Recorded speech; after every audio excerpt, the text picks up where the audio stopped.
sa DZAR 1026 Sunshine Radio. Sa DZAR 1026 Sunshine Radio.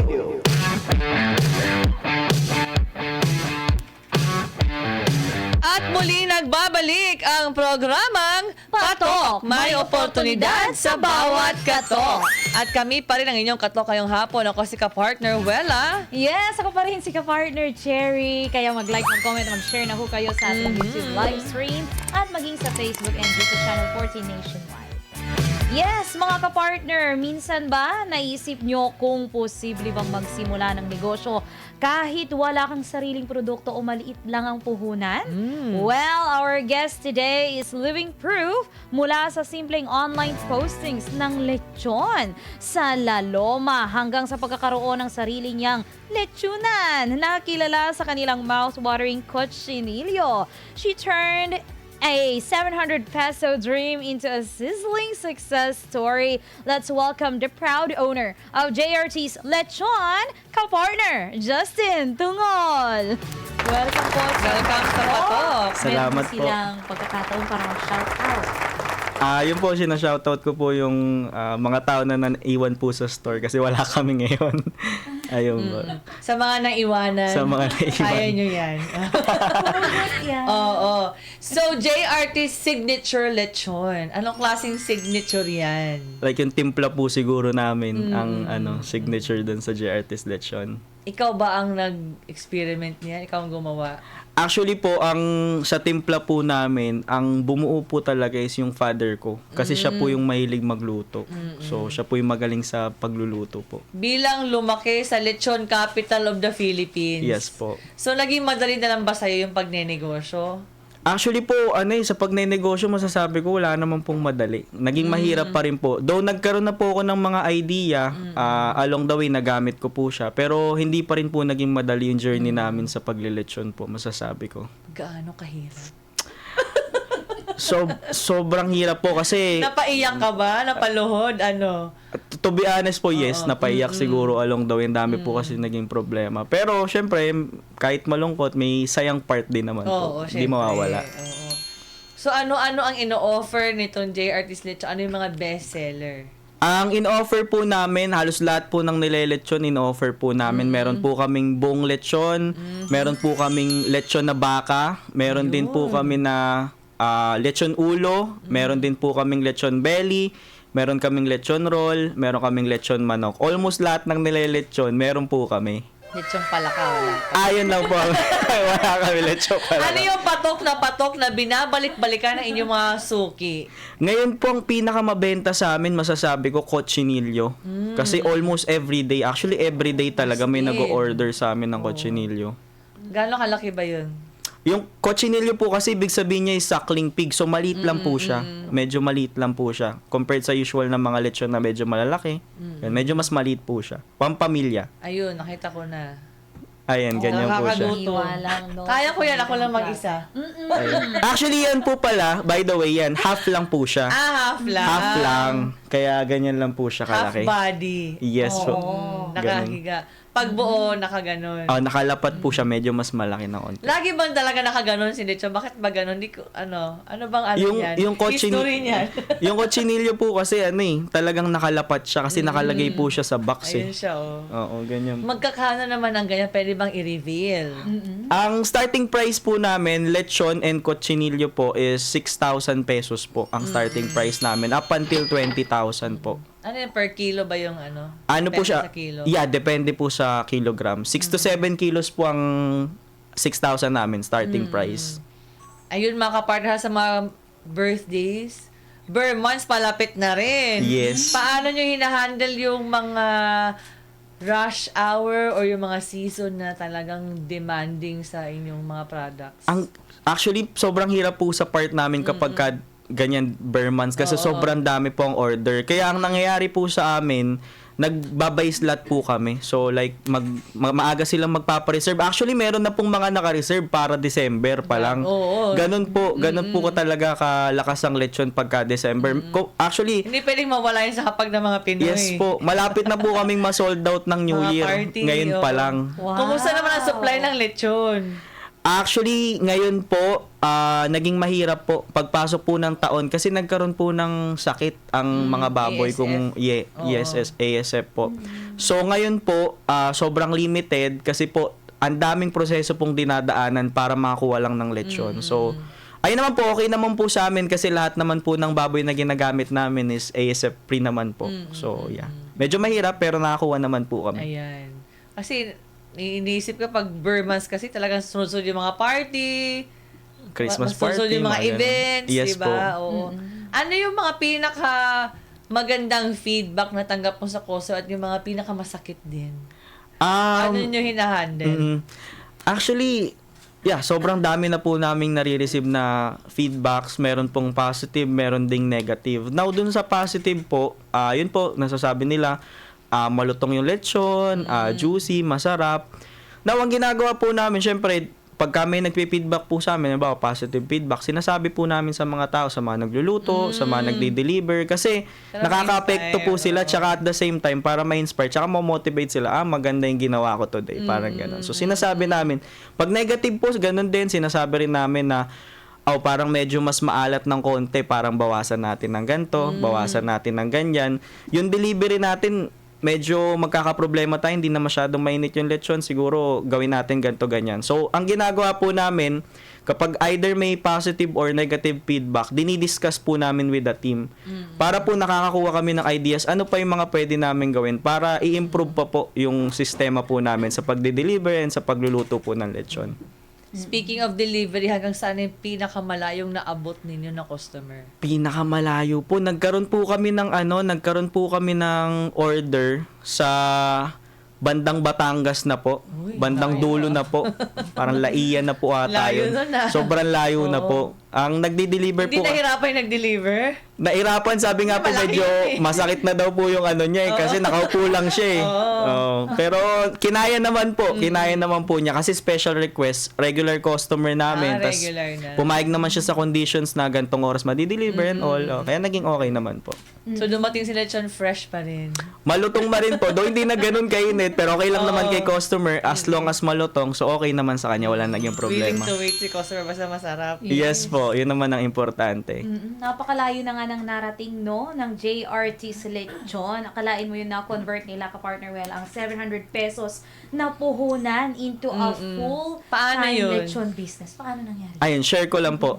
Bali, ang nangyari po kasi na ito, before, call center agent po ako dati, nung nag-i-start. Bali, nag-aaral po ako. At the same time, nagko-call center. Hindi po sumasapat kasi nagbabayad ako ng tuition. Nasa private school po ako. Nag-pandemic yung parents ko po nawalan ng work. So, nag-call center ako. Ang nangyari naman po, nagkaroon po ako ng problem sa work. Though hindi naman sa akin, with the team naman po. So, parang hindi kami muna pinapasok for a month. Pero syempre, hindi naman po pwedeng wala tayong kitain. May natitira po akong pera, maliit lang. Trinay ko lang po, 700 pesos. Kasi yun lang po ang kaya kong i-spare. Now, ang ginawa ko po, since Tagalaloma ako, tinanong ko sa mga lechonan, pwede ba, kukuha ko ng order, kukunin ko sa inyo, tapos ipopost ko online. Tapos, Ayun, para-paraan. opo, parang ganon. So, ipopost ko online, tapos hahanap ako ng customer, di-deliver sa customer. Pag binayaran ako ng customer, tsaka ko ibibigay sa inyo yung bayad. So, ang nangyari po, yung 700 pesos, yun po yung ginamit ko pang advertise para maganap ng mga customers. Okay. So, ganun po, nagtuloy-tuloy lang. Tapos, ayun po, hindi namin napansin. Lumaki na lang po siya talaga. Ang galing ng So, kailangan diskarte. talaga simulan mo lang. Yes, simulan mo lang po. Yes. Pero nung una ba, parang nung kabataan mo ba, business-minded ka na ba? Or parang bigla mo na lang naisip, parang gusto ko mag-business? Actually, yes po kasi bata pa lang kung ano na rin tinitinda ko dati nung nauso yung Pogs. Ayun, Ginagawa ko, alam ko yan. nagbebenta ako ng Pogs sa mga kalaro ko, tatalunin ko sila, tapos pag nanalo ko, bebenta ko ulit yung Pogs nila natalo. Tapos nag-try din po ako magbenta ng mga merienda, nagbenta rin po ako ng wings, and sobrang dami ko pa pong binenta. Usually, online binibenta ko po iba't ibang mga products. So medyo naging So, open nung po ako sa kabataan mo, pag-business. paraan ka na talaga. Yes po, Creative masasabi ko. ka na. Oo. Yes, masasabi ko po. So, kailangan sa isang negosyante, ganun, lagi nag-iisip, lagi naghahanap ng paraan. Even maliit yung puhunan, nagagawan mo pa rin ng paraan para kumita. Kasi iba parang gusto nila agad, bongga agad. Yes Pag-start, po. di ba? Actually. Siguro naging advantage na lang din po na hindi naman po kami ganun kayaman. So, kailangan maghanap ka talaga ng ways kung paano kikita ng pera, paano matulungan yung pamilya mo. So, siguro ganun din po yung naging reason. Kaya, pinupush ko yung sarili ko, ano kaya pwede ko ibenta? Parang ganun po siya. At nabalitaan din namin no, na dati daw ay kayo ay naging biktima ng scamming. Sa tingin niyo, paano ho yung pinaka-effective ngayon na security measure po na ginagawa ho ninyo sa inyong negosyo para maiwasan ho maulit ito? Maraming ganyan ngayon. Sobra po. Actually, just recently lang po, siguro 2 months ago lang, may nag-order po sa amin ng lechon, dalawang 15,000 pesos, jumbo size. So, pinadeliver namin. Nagkaroon lang po kami ng problema kasi during that time, gabi na, at saka rush yung order niya. So, parang kami na-excite, dineliver namin and all. May sinend siya sa amin na resibo, na nag-send na siya ng 30,000 pesos. Hindi po siya naka-instapay, parang papasok sa yung pera sa bangko. Parang tomorrow pa, parang ganon. So kami sabi namin, tomorrow pa, abangan na lang natin. Ang ending po, scam po pala yun. So nawala na po yung 30,000 pesos recently lang. Ang ginawa po namin, pinag-aralan namin ano ba yung ginagawa na itong mga scammers na to. Nag-check din kami online kasi sobrang dami. Anong ginagawa nila sa... Even ngayon, nagte-text, akala mo mga Opo. bangko, diba? Mga ganun. Actually, yung resibo po, pwede mo na siyang i-chat GPT. Ay, Gagawan ka na niya ng resibo. Maglagay ka lang ng prompt na gawan mo ako ng ganito ganyan. Tapos gagawan ka na, magge-generate na siya ng resibo. Ang ginagawa na po namin ngayon is, unang-una, hindi na po kami pumapayag na like, yung payment tomorrow pa. So, kailangan pagka-deliver po, kung i-cash mo, walang problema, bibigay sa rider. Ngayon, kung babayaran mo through GCash or bank, kailangan po mag-reflect dun sa account namin. Kasi pag InstaPay, magre-reflect po agad yun sa, yung sa account nyo. So, siguro, masasabi ko po, kailangan i-double check. Hindi lang po yung payment ng customer, mismong customer, kasi online naman makikita mo yung Facebook account niya. Okay ba siya? Wala bang mga red flags? Parang may mga friends ba siya? May picture ba siya? Sure ka ba na tao yan? Yung po yung ginagawa namin ngayon. Tapos, at the same time, nagre-require na rin po kami ng down payment para security na rin po namin. Sayang din naman yung pagod ninyo, di ba? Hindi basta-basta Yes po. pag-lechon. Ilang oras ba yan bago matapos ng isang pag-lechon? Actually, yung smallest size lang po, it takes 2 hours na para maluto lang. Hindi pa kasama yung delivery. Hindi pa kasama yung pagkatay. So, medyo matagal po siya. Lalo pag yung malaki. So, mas matagal po siya. O, di ba? So, nasasayang. Yes po. Doon sa mga gusto mag-start ng kanilang sariling negosyo, especially yung mga kabataan, ano yung pwede mong advice na maibigay sa kanila? Ayun po, nabanggit nyo kanina, ako, naniniwala ko, kailangan simulan mo lang eh. Kasi ang problema po, napansin ko sa mga tao, napapakinggan ko rin sa mga kaibigan ko, meron naman silang idea eh. Meron naman silang plano eh. Ang problema, hindi nasisimulan. Hindi po nila nagagawa yung mga pinaplano nila. Kasi kung plano lang yan, wala pong para ka lang nagdo-drawing. Drawing lang. At the same time, kung may naisip ka na idea, simulan mo, hindi kailangan malakihan agad. Maglista ka ng mga steps, anong pwede mong gawin, ano yung mga kaya mong gawin ngayon, kasi may mga bagay na hindi ka control. So, isipin mo, ano yung mga bagay na kaya mong gawin, kontrolado mo. So, simulan mo siya. At the same time, hindi lang po siya simulan. Kasi marami po sa atin, yes, nakapagsimula ng negosyo, nagawa naman nila yung mga first step, pero hindi natatapos. So, kailangan po, simulan mo, then tapusin mo. Ayun. Consistency Tuloy-tuloy. po. Yes po, kailangan. Hindi po kailangan ng sobrang laking puhunan, katulad nga po ng sinabi ko kanina. Ang kailangan mo lang po puso, tsaka kailangan mo po ng diskarte at the same time sipag po. Ayun. Puso, diskarte at sipag. Take note, mga ka-partner.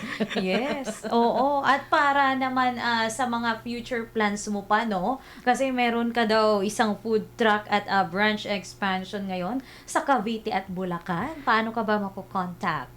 Yes po. So, bali ngayon po, planning po kami to really expand north and south kasi nasa gitna na po kami. So, plan po namin mag-expand north and south. At the same time, gusto po namin, nagpaplano kami to build food trucks po para po yung lechon, available po siya kahit nasa kanto nyo lang may Makati. lechon. Halimbawa, mag-request po kayo, dito kasi walang lechon na, nasa Rizal kami. Okay, papadala namin sa inyo yung food truck namin, may lechon na dyan. To contact us naman po, meron po kaming Facebook page, JRT's Lechon, Lechon, Instagram account JRT's Lechon, and TikTok po JRT_Lechon. Ayun. Balak Naka-flash nyo po rin sa bang inyong screen. Magbenta ng crocodile lechon. Yung usong-uso ngayon sa Davao. Oo. Crocodile Lechon. Yes. Siguro po magiging problem lang namin yung supply. Exotic. Yung supply kasi wala namang crocodile sa Manila. Ayan, doon na lang sa mga gustong umorder, gustong magpa-reserve. Oo, paano ba? Doon pa rin sa page ninyo. So, sinasabi po namin sa mga customers namin to really message us sa Facebook account namin kasi dumadaan din po kasi sa verification before po namin kinukuha yung mga order. So kung makakapag-message po sila sa aming Facebook page, kung makakapag-message po sila sa Instagram account or sa aming TikTok account, or pwede po nila kaming tawagan. Kung naka-flash po yung number, ayan po yung number namin sa screen. Pwede po kayong mag-text and mag-call. Personal number ko po yan. So, pag nag-order kayo, ako po yung makakausap nyo. Kasi gusto ko po, ako yung kinakausap ng mga customer para Hands nalalaman on. ko. Yes po. Pero ilan ba kayo sa team? Ngayon po, more than 15 po kami. More than 15. More than 15. Kung kasama yung mga riders, siguro mga more or less nasa 30. Kasama yung mga Ito yung riders. isa pa sa mga favorite question ko, paano yung people management? Kasi iba-iba yung personality niyan. Mas mahirap ba pag-manage ng tao, pag-manage ng pera? Anong masasabi mo? Yes, magandang question. Kasi sa experience ko, sobrang hirap pong mag-manage ng tao. Kasi iba-iba po yung ugali natin. Lalo po sa akin, kasi hindi naman, ilang taon lang po ako, 25 years old lang po ako. Yung mga tao namin, meron po kaming tao na 30 years old na, 40 years old na. So medyo mas matatanda po sa akin. Minsan nagkakaroon ng problema na parang parang alam ko na yan mas alam ko yung gagawin senior diyan sila, kaso syempre po bilang ikaw po yung may-ari, dapat ikaw po yung may hawak ng manibela, dapat ikaw po yung nagda-drive. So ang ginagawa po namin, una po, inaalam po namin kung paano kumikilos yung mga tao. Kinakausap po namin sila. Pag may problema sila, kami po personally ang kinakausap po nila. Kasi ayoko po na pag may problema sila sa amin, sasabihin sa katrabaho, tapos yung katrabaho niya, ganyan. So ako po, ang as much as possible, ang ginagawa po namin, kinakausap po talaga namin directly, kinakamusta po namin directly yung mga tao para nalalaman mo ano yung situation nila ngayon. Mahirap po kasi kapag ikaw nasa office ka na lang, di mo na alam ano yung situation ng mga tao, di mo alam may ginagawa na palang kalokohan yan, nagnanakaw na pala, hindi mo nakikita, hindi mo nakakausap yung katrabaho niya. Kasi doon po minsan sinasabi, nagsusumbong di ba? Parang may ginagawa si ganito. Okay, nalalaman ko. Doon pa lang naiiwasan na po namin. So siguro more on, ikaw, kailangan kausapin mo yung tao mo, or kung malaki naman yung business mo, meron kang mga manager, sila naman yung gumagawa nun. So malaking tulong din no yung hospitality management na kinuha no. Yes po. Nagamit ko po siya actually kasi halos lahat ng tinuro sa amin nung college nagagamit ko po ngayon sa business namin kasi it's more on sa tao, pagkausap sa mga customer, alam mo yun, pag-serve, ano sasabihin mo sa kanila, ano yung mga dapat mong gawin para masatisfy mga customer, mga ganun po. Ayan. Basahin natin ibang mga comments ka Partner Cherry. Sabi ni Eunice, Patricio, mas masarap po i-feel ang katagumpayan kapag sa paghihirap na dinaanan. Go, Lechon! Yes, sabi naman ni Art, ang mahalaga na overcome at hindi give up. Ayan. Ayun. Yes. Sabi naman ni Lelay, wow, Lechon! Sana may pa-lechon din sa birthday ko. Kailan ma-birthday mo, Lelay? Pa-shout out po. Birthday ko na po bukas. Happy bukas birthday! agad-agad. Sakto may lechon ngayon.